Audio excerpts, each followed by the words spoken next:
Morning, Maddie. How you doing? I'm doing fine. Thank you for asking. We continue reading from Leaving Thailand by Steve Ross. You know, I reckon I'm just going to go shut those doors because it's 10 after 7 and the young men are on their way to school. Give me 1 second.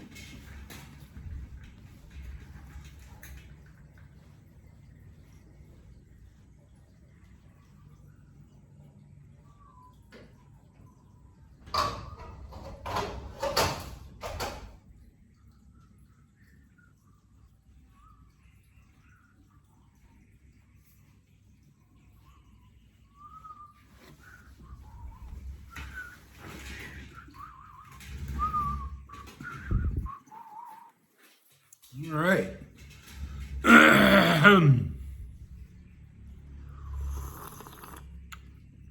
Thank you for your patience. Where are my reading glasses? A more conscientious vlogger would cut all that shit out. But that ain't me. All right. So I think in the last story, Steve found a book on a movie set, and that book brought him to Thailand.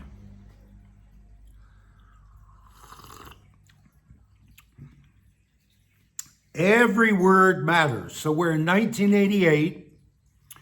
I found this book, A Woman of Bangkok by Jack Reynolds.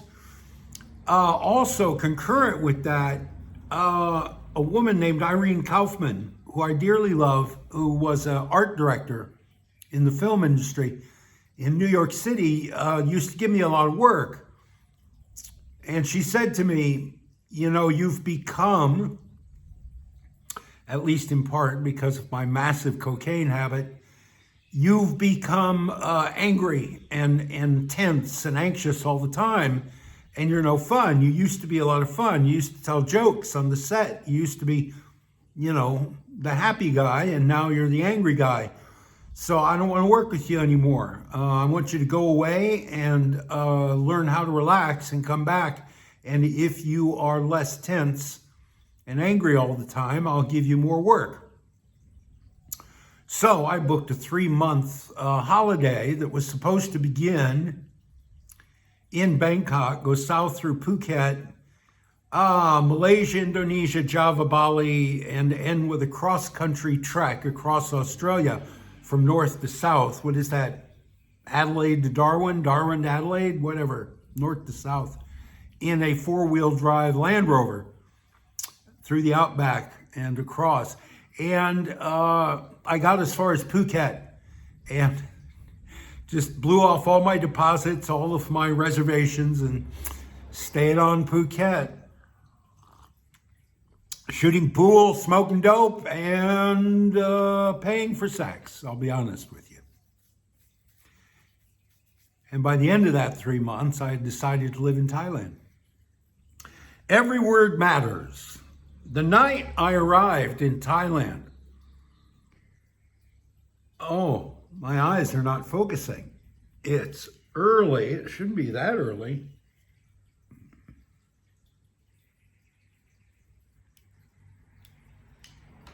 Let's try it without any glasses at all. How about that?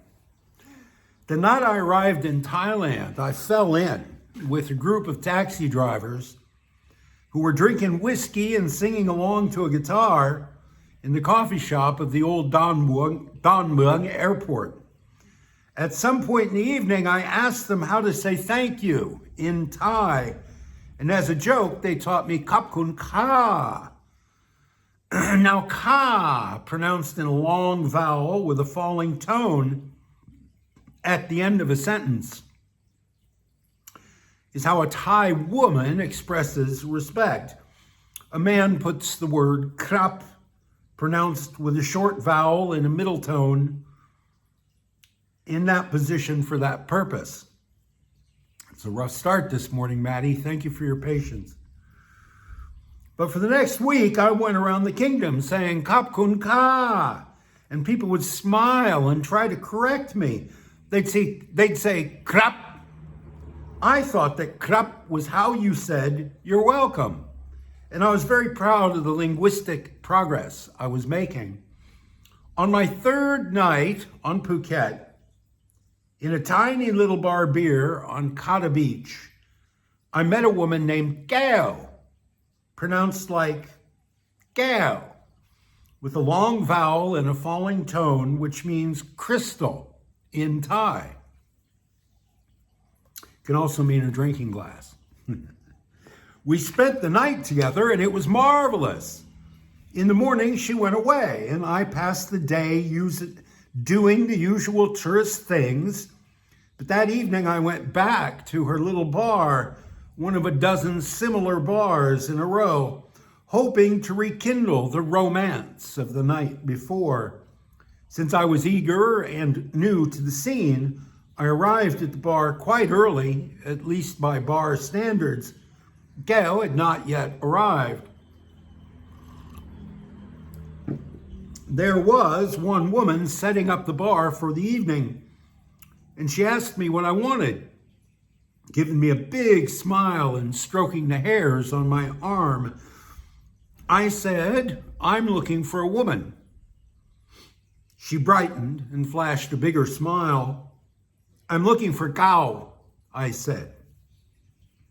I'd only heard Gao's name spoken once when we met.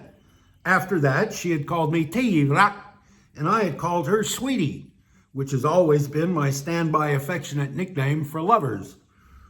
I could not remember her name exactly, but I took a shot with Gao. The woman at the bar stopped stroking my arm and gave me a quizzical look. Gao, she said. Yes, I said, I'm looking for a woman, Gao. Gao, pronounced Gao with a long vowel and a low tone, means old. The woman at the bar shrugged, wandered about 3 bars down the lane, and came back with a woman who would have been described on the internet, if such existed then, as a MILF. She may have been about 40. She was not dressed for hooking, but she seemed very pleased to be sought out. I was trying to back out of this predicament gracefully when I felt a tap on my shoulder, and there was Gao, all dolled up and ready for work. She was happy that custom was waiting for her already. Oh, you want Gao, said the first woman. All 3 women fell into hysterics, not yet being familiar with the Thai custom of diffusing awkward social situations with laughter. I thought they were laughing at me, and I became embarrassed and very angry. Still, I took Gao back to my bungalow. But my shame had not left me, and I was sullen. She noted my mood, and she asked me what was wrong.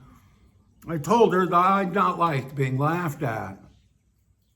I was sitting on the bed, naked, but for a towel around my hips. Gao had a similar towel tied around her chest. She fell to her knees in front of me and put her hands together at her forehead. You accuse me, she wailed. What? You accuse me.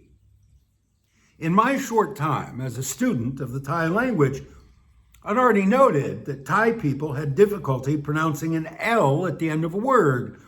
What I thought I heard her say was, you kill me.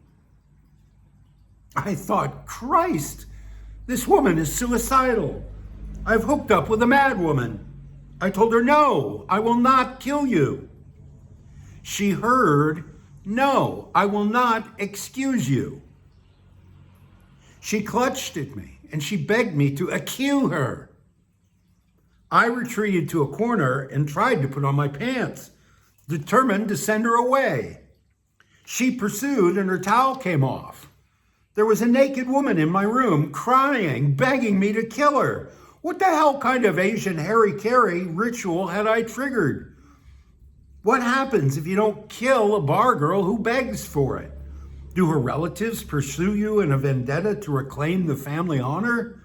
Do the cops put you in jail? I had smoked a lot of pot that day. Spent the whole day smoking the best weed of my life. In fact, I may have been a little paranoid. I pulled her to the bed and I held her. It's okay, I crooned as if to a baby. Everything's gonna be okay. You don't need me to kill you. You'll be all right. Gail, finding herself naked in a man's arms, immediately fell back on habit, and she took control of the situation the best way she knew how. It was fantastic.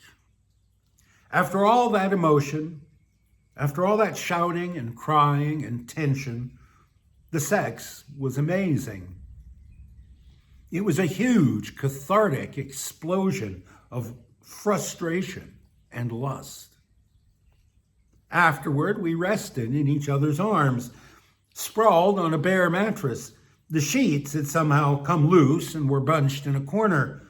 We were both slippery with sweat and completely exhausted. I turned to her with sincere gratitude flooding my heart. I looked in her eyes and I said, "Kapkun ka." She laughed at me, a deep belly laugh. And just like that, we were back at square one.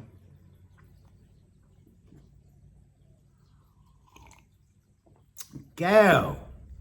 I wonder where old Gail is today. Gail will play a big role in this book. All right. The next story is Transcendence. That was 12 minutes.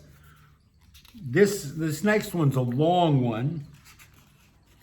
23 to 33. It's 10 pages. That last one was 4 pages. 10 minutes. So this should be about half an hour. As long as my eustachian tube remains unproblematic, we'll get through it together. Yeah, I don't know what's wrong with old Bob. He's sick. Since I came back from the States, it's been about 2 weeks. She's not eating. The turtle's not eating, and most of the time that turtle makes noise. She digs in the marbles at the bottom of the tank, and you hear this glass on glass, tock, tock, tock, tock, tock, tock. And she does it all night long, all day long. She hunts for food. Well, not for the past 2 weeks. I don't know if she seems to have trouble swallowing. I don't know if she's got something caught in her throat or if the tank got dirty while I was gone. Chamnan has only kind of a limited concept of cleaning the tank. He stirs it up for some reason. He stirs up the water. And you can't do that. You have to let everything settle and then vacuum it up off the bottom. But at any rate, maybe the tank got dirty, I don't know. But she's not active. She spends a lot of time sleeping. Maybe it's the cold weather. It's been very cold. You may notice I don't have a fan on today. It's cool enough this morning. I don't need a fan. Normally, I spend 24 hours a day literally in front of a fan. All right, this is called Transcendence. The first time I went to Thailand, I did all the things a single male traveler is supposed to do there. For 3 months, I hung out in bars, I hung out in brothels, I let a bar girl take me home to the village to meet her family, I smoked a lot of Cambodian weed. Well, I guess that's all I did. Or almost all. I did one other thing on that trip. I went on a trek in the Golden Triangle. A Dutch tourist in a bar, or maybe it was in a brothel, told me about it. You ride elephants into the mountains and you get to smoke opium with the hill tribes. It's transcendental, yeah. I had smoked opium occasionally when I was a college student and I had enjoyed it. And I was always looking for transcendental experiences, yeah. So I booked a bus ticket to Chiang Mai and asked Gao to look after my bag for a week.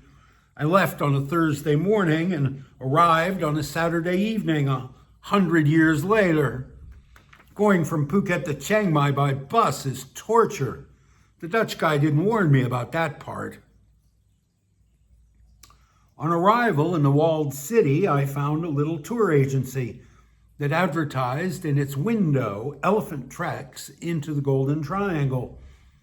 A tiny, over-air-conditioned office on the ground floor of a shophouse, one wall covered with handwritten signs describing the various services available, with all the usual comic misspellings and lots of snapshots of happy tourists riding on elephants and posing with quaint, long-necked hill tribe folk. The opposite wall was plastered with homemade flyers, and each flyer had a photo of a smiling young European man or woman, usually sporting carefully cultivated dreadlocks. It was the 80s, after all. They also looked happy, but under their photos were sad messages along the lines of, "Have you seen Jürgen Dingelman? Disappeared in the Golden Triangle. Reward for information." Or, "Becky Ingersoll, call your family. We're worried." Some of the flyers had been on the sad wall for years. I booked the tour anyway. I figured that since I wore no dreadlocks, I would be safe. The tour I selected from the happy wall included a bus ride to a small border town called Phang, 2 days of elephant trekking up into the mountains, a night in a hill tribe village where I assumed it would get transcendental, and then a 2-day voyage by bamboo raft down a river to Chiang Rai, where a bus would take us back to Chiang Mai. The next morning, I met the same group of tourists that go on every tour anywhere in the world. The cheerful Canadian nurse traveling alone, the rich, semi-retired, middle-aged couple from Seattle, the Japanese man who speaks no English and always looks embarrassed for some reason, and the earnest and friendly European teenagers who speak a language that sounds like Tolkien's Elvish. Our bus trip to Phang,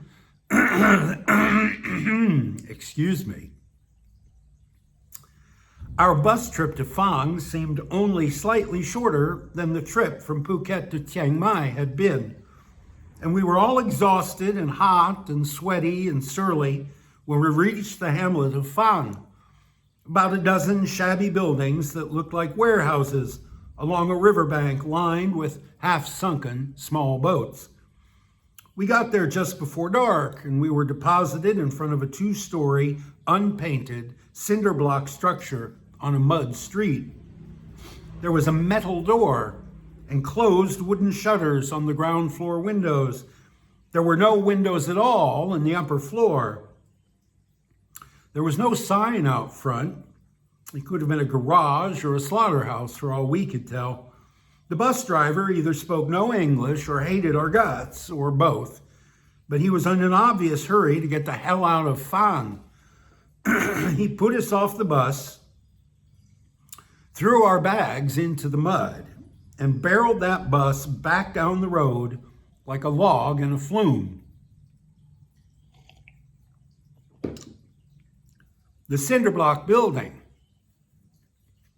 turned out to be what they called a guest house in Phang in those days, and a man inside introduced himself as the caretaker.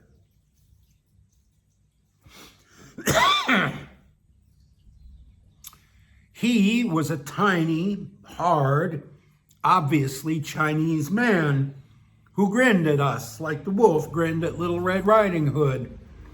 He introduced himself as Mr. Chen, and he took our passports and some money in the room that I suppose must be called a lobby, only for lack of a better word, since it had nothing to indicate hospitality was part of its raison d'etre. Mr. Chen gave us keys for our rooms, Again, I use a word which only marginally describes the thing being described, as our rooms were tiny cubicles, almost completely filled by hard platforms that resembled beds the way a lump of coal resembles a marshmallow.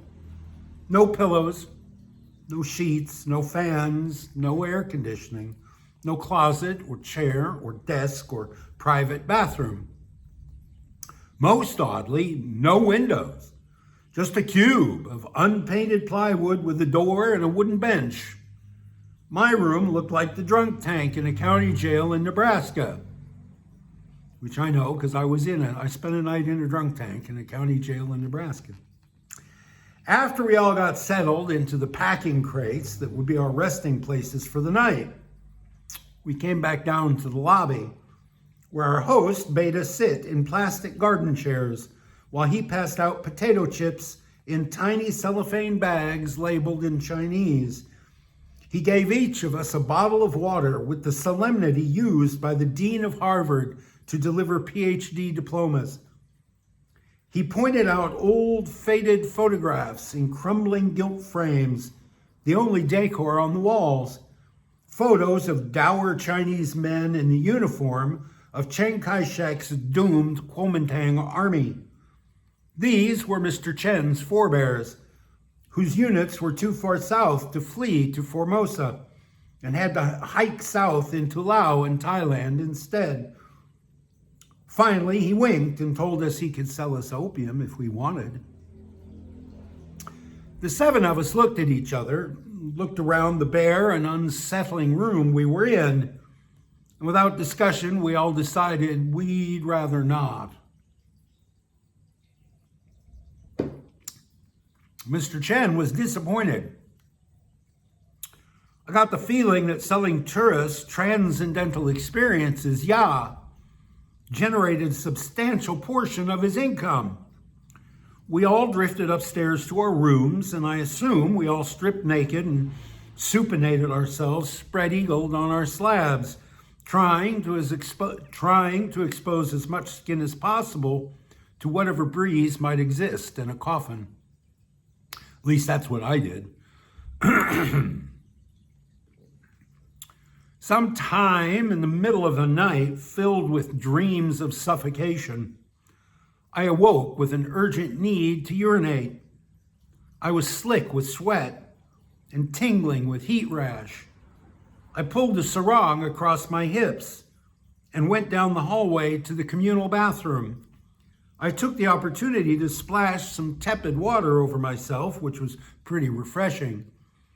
I felt better till I got back to my door and realized that I had neglected to bring along the key to my sweat lodge. I was locked out of my room. I knew that all the upstairs rooms were occupied by tourists, and downstairs there was only the lobby and a tiny excuse for a kitchen. I had seen a small cinder block shed next to the nameless guest house when we arrived. I decided this must be where Mr. Chen slept. I went downstairs and found the front door of the building locked. I went through the kitchen and found a door that led to the back of the building. I had no flashlight, but there was a good-sized moon, so I picked my barefoot way through the mud and the weeds to the shed. It, too, had a heavy metal door. No windows, but the cinder blocks along the roof line were pierced to let in air. I knocked politely, softly, apologetically on the metal door, squinching my toes in the mud and thinking about ringworm. My knuckles made almost no sound at all. I was very conscious of the fact that I was standing barefoot in a muddy yard in the Golden Triangle in the middle of the night with nothing on but a sarong. I imagined a flyer on an office wall in Chiang Mai. Have you seen Steve Ross? Please contact the Delinquent Student Loan Office at the University of Iowa. I knocked a little louder, hard enough to hurt my knuckles, but still only made a pathetic, almost silent dung, dung, dung. I called out, "Mr. Chen, Mr. Chen, I'm sorry, but I've locked myself out. Hello? Mr. Chen? No response from inside the shed. Probably Mr. Chen had an opium habit and he was chasing the dragon.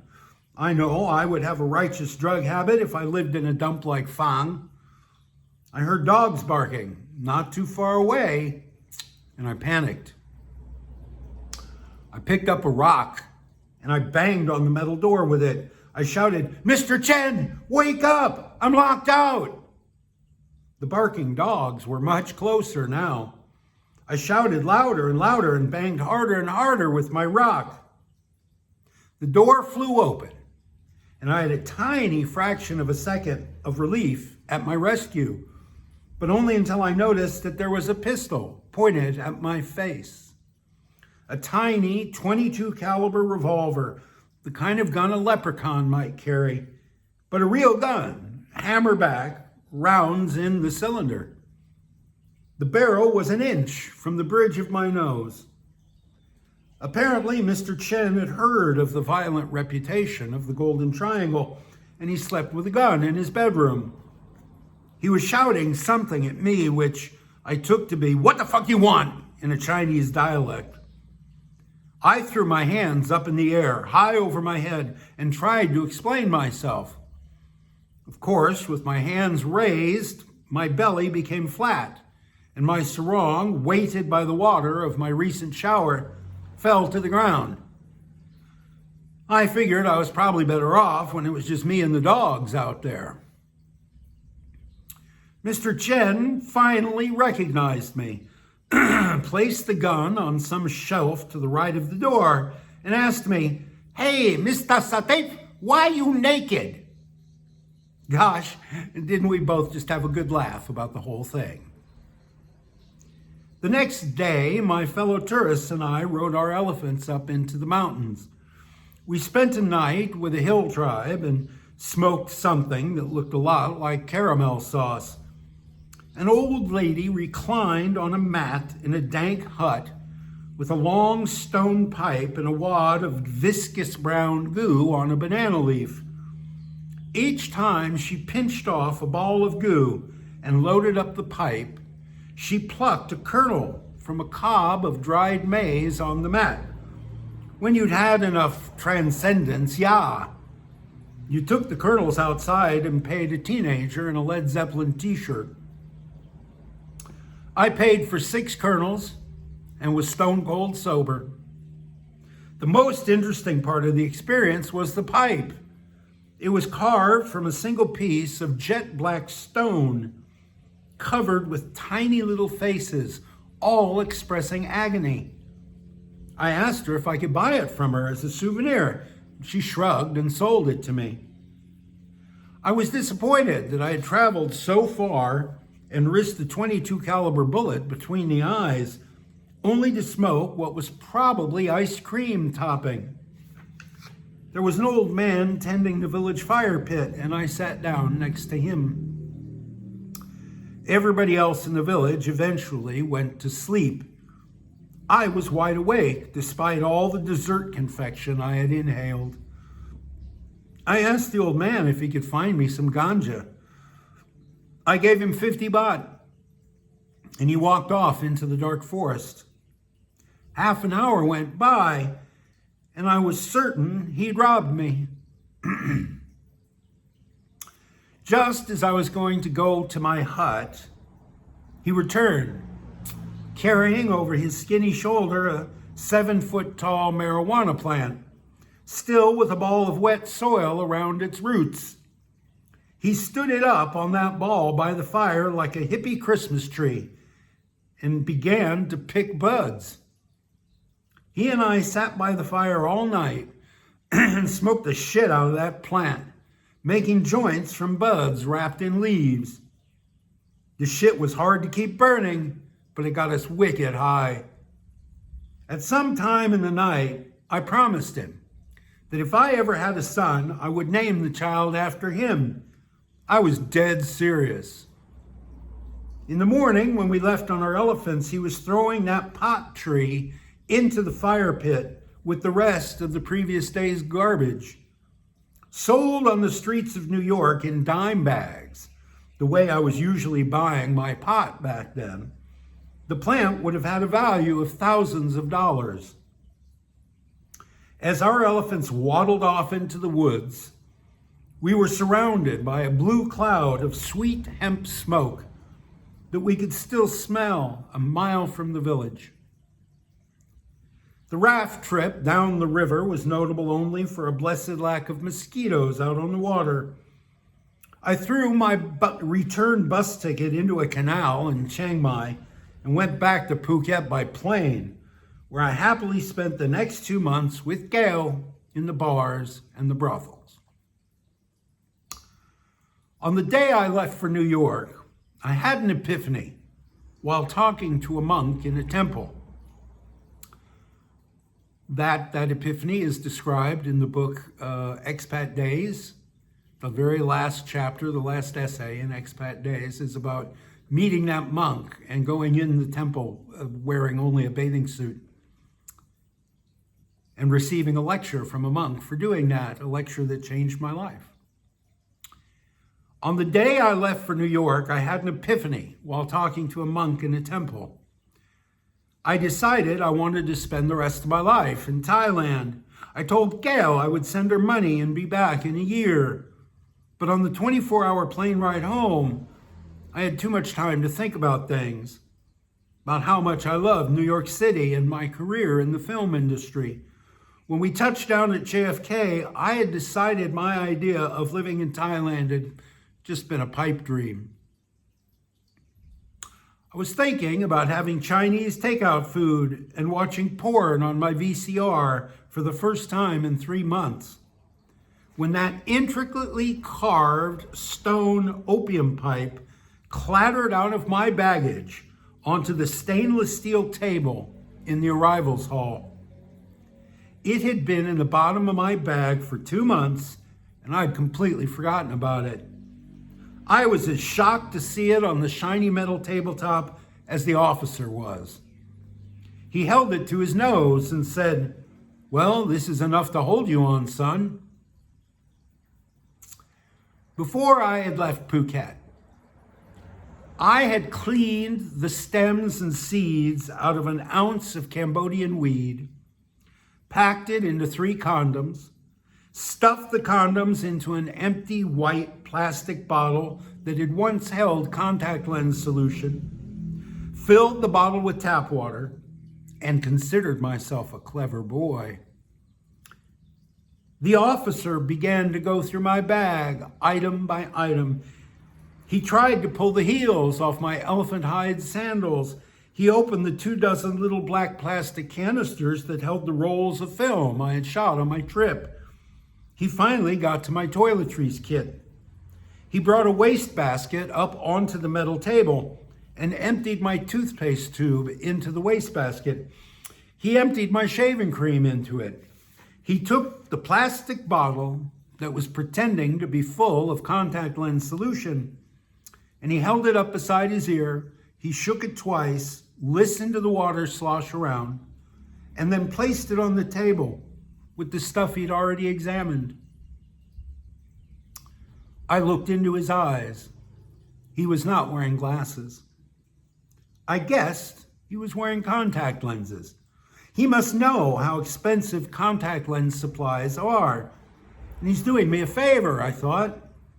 He continued to go through my stuff, the plastic bag of seashells, the battered Lonely Planet Guide to Thailand, and the book of Puka Puka, which I had read twice on the trip, once for each puka.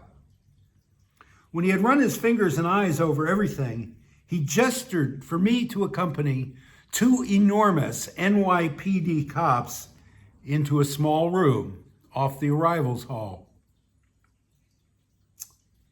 In the small room, one of those officers pulled on a rubber glove, lubricated his index finger, and told me to drop my shorts and boxers and lean over a desk. I did as I was told.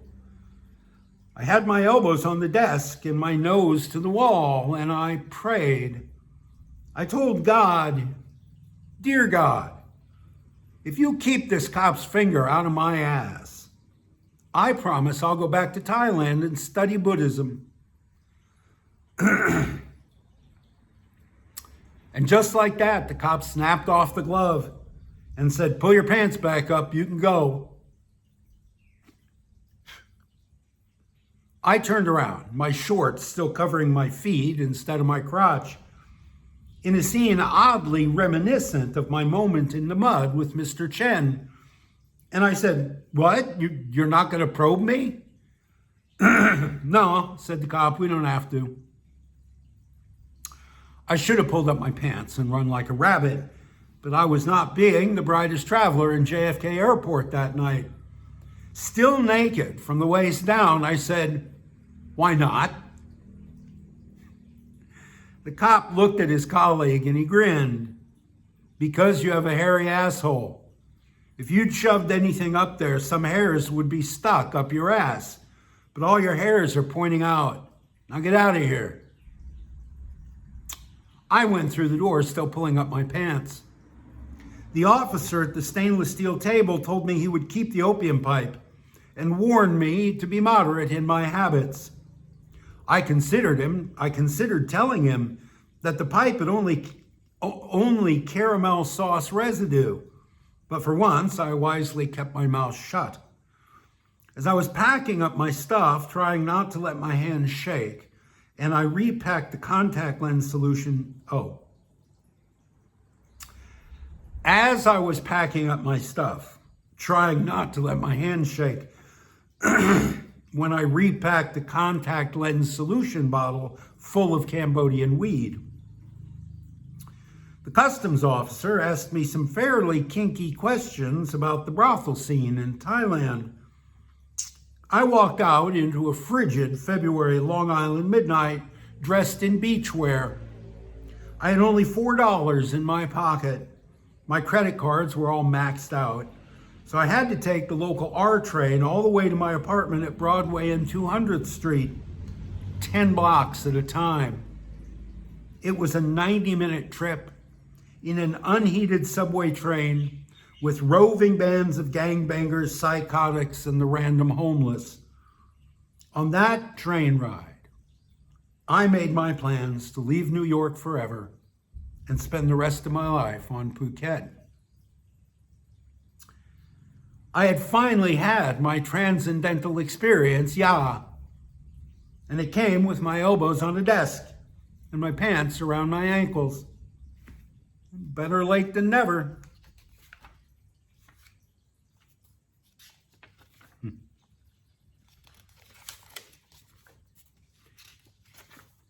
Well, the next one is fairly long. It's 8 pages. Well, I guess I could read that. How interested are you? Still on that first visit. A sense of obligation. On that first visit, Gao and I lived together pretty happily for 3 months. She lived in the barracks, a block-long cinder block and tin shed behind a gas station. This is where the bars of Kata housed their bar girls, usually 4 or 5 to a room, which is not as crowded as it sounds, since most nights, most of the girls slept somewhere else. Gail claimed she was 21, but her ID card said she was 28. She'd been on the game, I figured, for about 8 years, and she was successful enough at it to have her own apartment. She took me to the old home place in Nakhon Nayok once, and I met her mother, in quotes, and her sister, in quotes. Her, quote, mother was at least 70, and obviously not her mother. This woman had gone through menopause when Nixon was in office. Gao's sister was 9, and obviously Gao's daughter. Her name was Nam Phon, Raindrop. Nam Phon spoke no English, and I spoke very little polite Thai at that time. So we were cordial, but not chummy. Then, one morning, I came out of the shack in the middle of a desiccated paddy that they called home, and Namphon was squatting on the ground, playing a game with a pile of pebbles. The game was just like jacks, if you can't afford a $1 set of jacks. I squatted next to her and reached for the rocks. She gave them to me and taught me how to play with gestures and grins. It was fun, and we were finally connecting until I had two realizations at the same moment. When I was growing up, the only child of a single parent, I used to try to be fun and engaging with the men that my mom brought home. I didn't do it because I liked these men. I did it because I knew somehow it was important to my mom that these men like me. That's why Namphon was teaching me how to play rocks. She was trying to be good company to help out her mom. The second thing I realized was that all over Thailand, bar girls were trying to be good fun with Johns through games of Connect Four and dominoes. And suddenly I was uncomfortable playing rocks with 9-year-old Namphon. I'll just interject here and say that in the limited experience I've had in the commercial sex industry in the 3 years I've been back, that's no longer part of the business model. Not only is nobody playing old board games like dominoes and Connect Four, but in my experience, these women no longer consider it part of their job to be good company. They don't. The few women I have been with have made no effort to be good company. Once you're out of the bar, if you're not pressing them into service at the moment, they'll be staring at their phones and ignoring you. So, yeah, nobody needs to play cards. I used to play a lot of gop dang, red frog, black frog. There's no more playing cards, no more watching a movie together on the TV. They don't even know how to use the clicker in the room to turn on the TV and select a channel. They've never watched a TV in their lives. They've been staring at phones since they were 5 years old. So there's none of this trying to be good company anymore, at least in my very limited experience. We continue. During the time we lived together, I gave Geo 2,000 baht a week, and I paid for rent and groceries. She cooked and cleaned and generally made a big show of our domesticity. They don't do that. She took me around the island to those places a Farang and a bar girl could go. Geo was a lot of fun. I liked her a lot. She drank a little too much, but she was a happy drunk. I enjoyed those 3 months with Geo quite a bit. So after 3 months in the barracks and the bars of Kata with Geo, I went back to New York.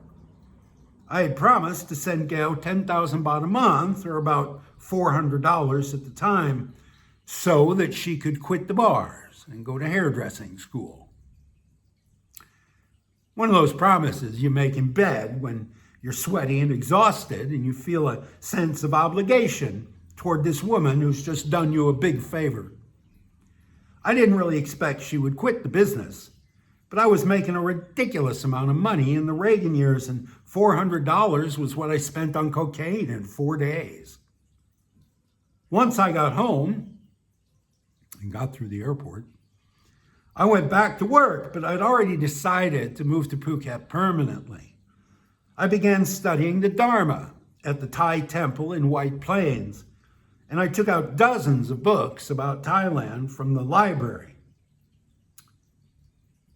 Geo sent me a letter every week, and when I received the first one, I took it to the Thai consulate, which was on a floor somewhere up in the 60s of Building 1 of the World Trade Center. I asked if they knew a Thai student who would like to make a little money translating letters for me. The very attractive, very well-dressed, very high-born young man at the desk told me to just leave the letter and somebody in the office would translate it for free. "Mai pen rai," he said. I came back a couple of days later, and the same attractive young man shouts over his shoulder to the cubicles behind him, "Farang rak kali klap ma leo." Well, that's Southern Thai. He certainly would have not spoken in Southern Thai. Farang rak kalim kap ma leo. Leo. Leo. Down here it's Leo. And up there it's Leo. It means the Farang who loves a whore has returned. I had been in the bars for 3 months. I knew that much impolite Thai, at least. So I went from there to a bookstore and purchased the famous Mary Haas Thai-English Dictionary. I still have a copy, not the same one, but I still have a copy of it. From then on, I translated my own letters, and that's how Gail taught me how to read and write in Thai. I sent Gail $400 a month for a year, and in that year, she sent me 52 very sweet letters, all pretty much the same. Some with photographs, one with a photo of her graduating from hairdressing school. I became a pretty earnest but self-conscious Buddhist and made some good friends at the temple in New York. I learned a lot about Thai history from library books. A year later, I gave up my rent-controlled apartment on Broadway and my movie career. And I went back to Phuket, intending to stay there forever. I did not tell Gail when I was coming back. I thought I'd just surprise her. So I had some suspicions. I wasn't a complete moron about the whole thing. I arrived at the barracks at about noon on a hot January day in 1990. After dragging 2 duffel bags that held everything I owned in the world through 4 airports, 12 time zones, and the Phuket town bus station. The woman who answered the door was not Gao. I'd never seen this woman before. She didn't like the looks of me. Who you? I'm Steve. Big eyes, open mouth.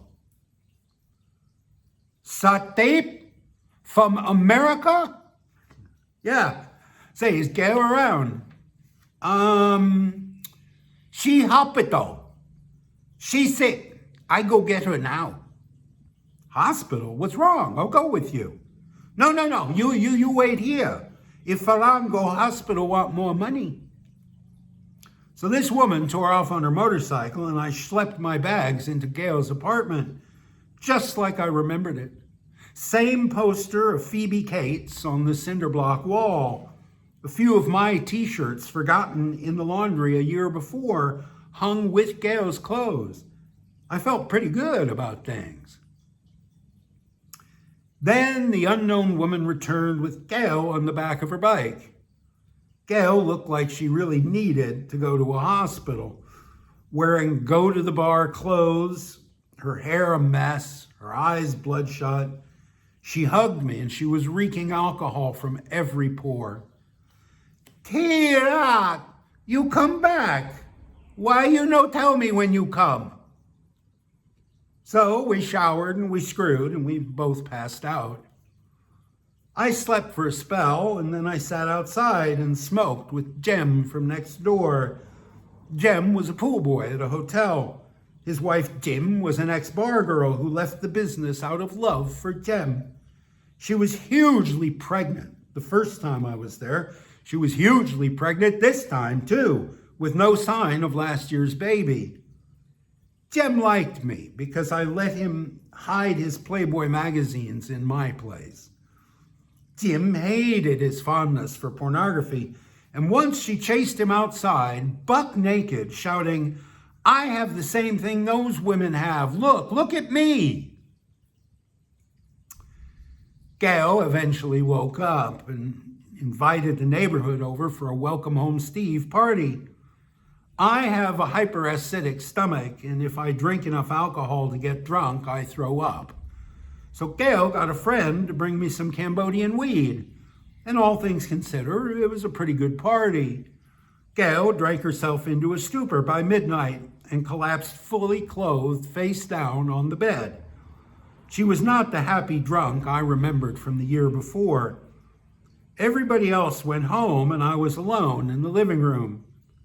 It was noon in New York, and I was not going to be able to sleep. There was no such thing as satellite TV or internet in Kata in 1990. So I sat there in silence, smoking weed and considering stuff until, bang! I had no idea what made the noise, but I was on my feet and looking for a weapon. Nothing in the living room but stuffed animals, dirty glasses, and my bamboo bong. Bang! This time I figured out that somebody was hitting the front door really hard with something solid. And like an idiot, I opened the door.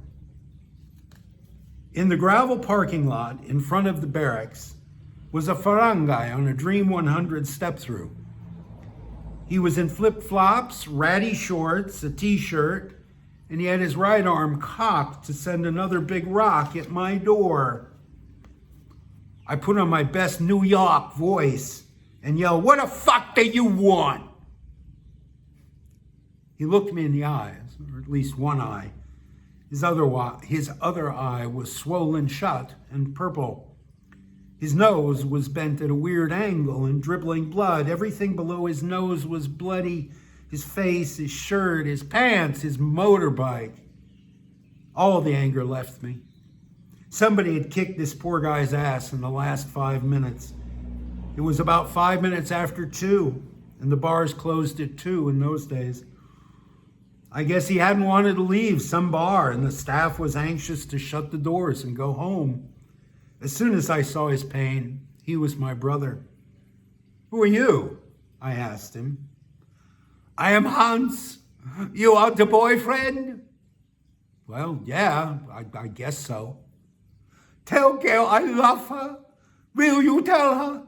Tell her Hans love her too much." Then Jem came out his door. He saw bloody Hans and picked up the 1-gallon paint can full of beach sand that we used as an ashtray when we smoked on the porch.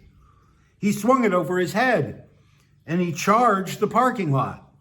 Hans dropped his rock, spun his bike around, and sped away. Jem came back onto the porch, dangling that paint can like it was a basket of daisies. "Who was that?" I asked him. "Who?" "That guy you just tried to kill with the paint can."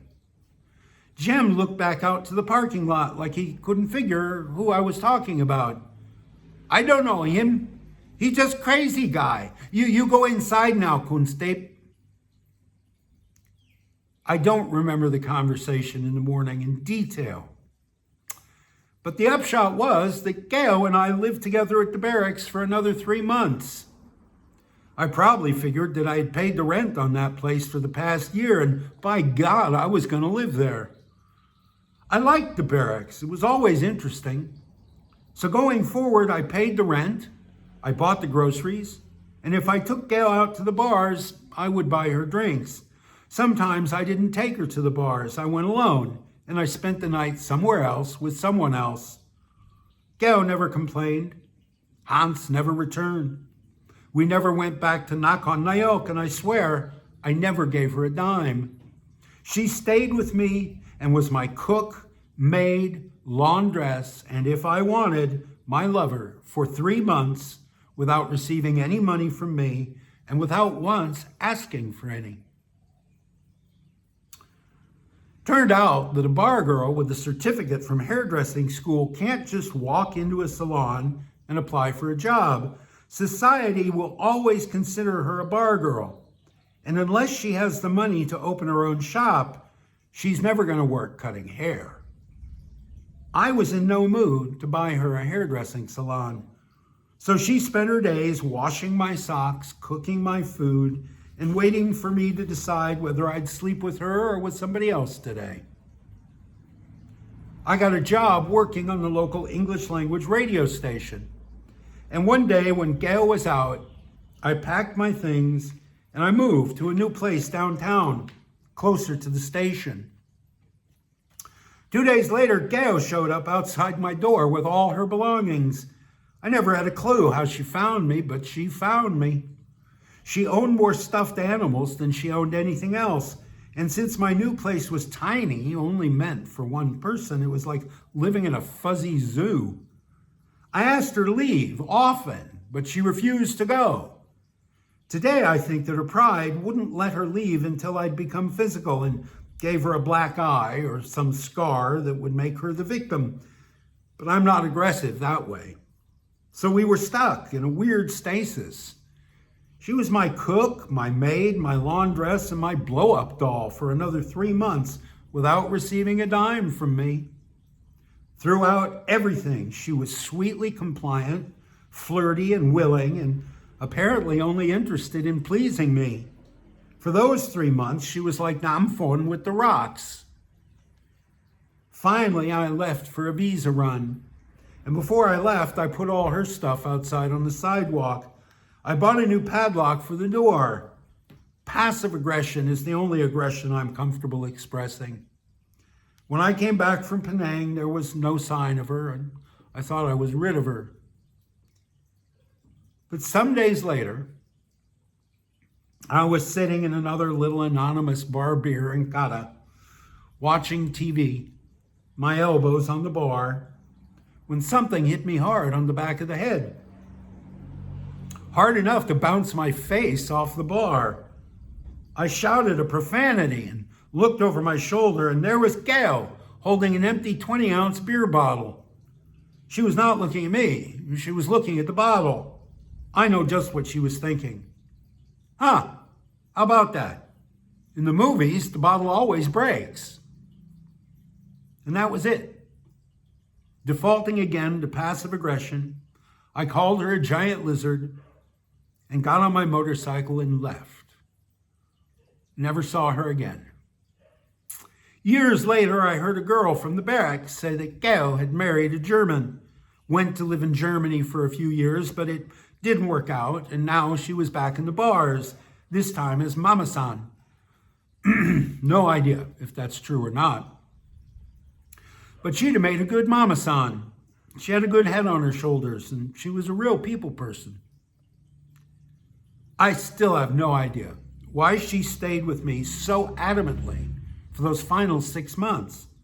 She knew she was never getting any more money from me, so I can only imagine she did it out of some sense of obligation stemming from the money that I sent her during the year I was away. Today, I have no hard feelings toward Gail. True. She taught me how to read and write Thai. She taught me how to play Gop Tam Gop Tang. She gave me somebody to come back to, a goal to motivate myself during the year I prepared to move to Thailand. She was hugely important in my life, and I realize now that I'm glad she forced herself on me those last 6 months. I wish now I'd bought her a hairdressing salon. She was all right. I could have done worse for my first, shady bar girl experience. That thing, having someone to come back to. There went my ear. Yeah, made it this far, made it an hour. So Gail, for a year, I sent her money and letters, and she was part of the goal, right? Looking at pictures of her was part of keeping myself psyched up to go back to Thailand. Years later, I would do the same thing with another woman. And for a year, I went home. It's 8 o'clock. Can you hear the national anthem? I live down the street from the Obatoa, and every morning they raise the flag and play the anthem. Ben Pratarat. In any case, I would do it again. For a year, I would send money and letters back and forth to a woman in Thailand who would betray me again. And then this time, 3 years ago, so I came on a survey trip, I think 2009, I came for 2 weeks. In 2019, I came for 2 weeks before I moved here permanently. And in 2000, I think, when was it? Anyway, I met this woman in Bangkok in a massage parlor, and I got her line address and her PayPal, And I went back to the States, and I was going to work for a year before I retired. 6 months through it, I fell asleep on the road on I-10 and nearly killed myself in the car. And I said, screw this. I was driving back and forth to work every day. I said, I don't want to die in the car on Highway 10. I'm quitting now. I'm retiring now. And I did. And I came back after 6 months. And I had been sending money and cutesy text messages to this woman for 6 months. And I came back to Bangkok and looked her up, and she said, oh, I said, I'm going to be in Bangkok for 2 nights, and then I'm going to Chiang Mai because of the amulet, and then I'm going to go to Phuket. Let's meet for dinner and talk about things. And she texted back, oh, I have my period right now. I cannot meet you for dinner. Contact me again in a couple of days. Yeah, well, you probably know by now, bar girls will use their menstrual cycle, just like a 14-year-old girl, to get out of gym. They'll just claim to be menstruating and assume a man doesn't own a calendar and use that as an excuse for all sorts of things. So I was used to that excuse, and so I waited. I didn't wait. I spent my 2 days in Bangkok, met some friends, and then I went up north to Chiang Mai and did the amulet thing, and then I went south to Phuket, and then I found Turtle Beach. And in all that, moving around, I never felt motivated to send her another text. I'd been sending her money for 6 months, sending her love letters, looking at pictures of her that she would send to me. But once I was here, I really had no desire to hang out with this woman. She had used the old menstruation excuse. She was just a bar girl. She didn't care about me. Of course, Steve, you knew that. So why did you send her money for 6 months? I think because I had proven twice before, it helps. If you're saving your money and you've got a year to wait until you can go back to Thailand, it helps to have a pen pal. It helps to have someone you can write back and forth to and send you sweet, maybe semi-naughty photographs.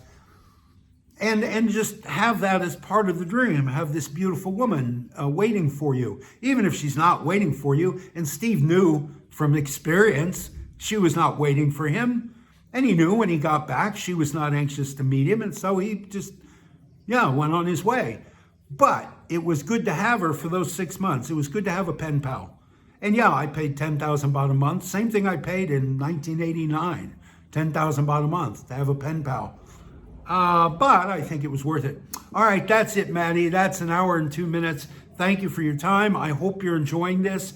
Of all the books I've read, this is the one that sounds best in my voice, doesn't it? All right, dude, talk to you later.